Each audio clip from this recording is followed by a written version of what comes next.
Testing for sodium chloride, featuring Taylor's K1766. Who should use this kit?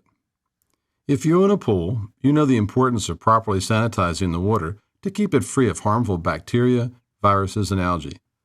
By far, the most common chemical used to maintain healthy water is chlorine. Chlorine treatment products come in three forms at the pool store: bleach, quick-dissolving granules, and slow-dissolving tablets. Now, an alternative to shopping for chlorine has been embraced by a growing number of pool owners. They are installing electrolytic chlorine generators, commonly called salt systems, to automatically make their chlorine on-site as needed. These systems pass a harmless electric current through water dosed with pool-grade sodium chloride to generate hypochlorous acid, the germ-killing form of chlorine. In the course of sanitizing the water, the hypochlorous acid will eventually turn back to salt.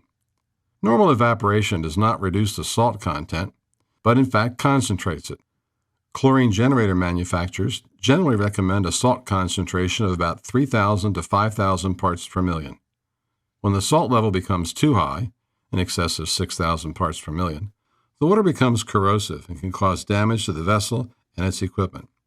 Levels over 3,700 parts per million can give the water a slightly salty taste. However, allowing the salt level to deplete through filter backwashing or splash out or bathe or carry out, or partially draining the pool, will reduce the efficiency of the chlorine generator and shorten the life of its electrodes. Monitoring the salt level on a regular basis with a test kit can help prevent all these issues from occurring. The concentration of sodium chloride in solution can be determined by doing a titration using either the argentometric or mercuric nitrate method. The K1766 we will use for this demonstration employs the argentometric method. It's a simple drop count titration. The reading is made when the sample color changes from yellow to red. You count the number of drops of reagent needed to make the color change happen, and then multiply this number by a factor given in the instructions. The K1766 contains 3/4 ounce bottles of reagents.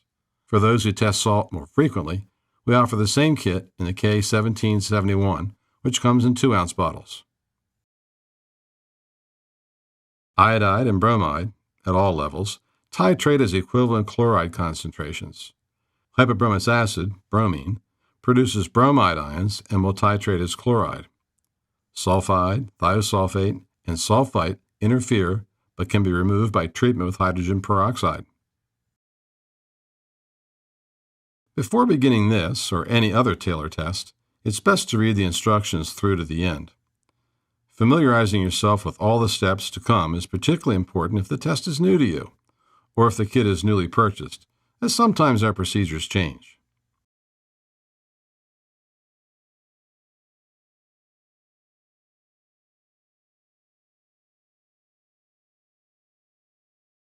Rinse and fill the sample tube to the 10 milliliter mark with the water to be tested. Using our sample sizer will help you quickly and accurately obtain the correct sample size.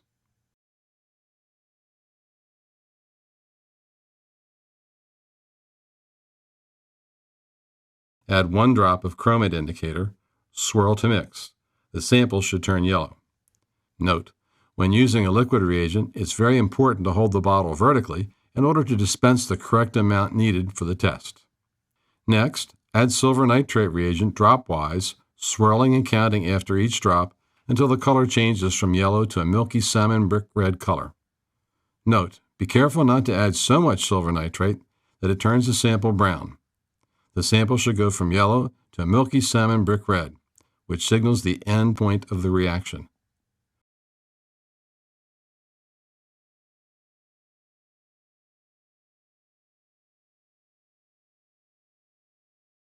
Multiply the number of drops of silver nitrate reagent used by 200 and record as parts per million salt as sodium chloride.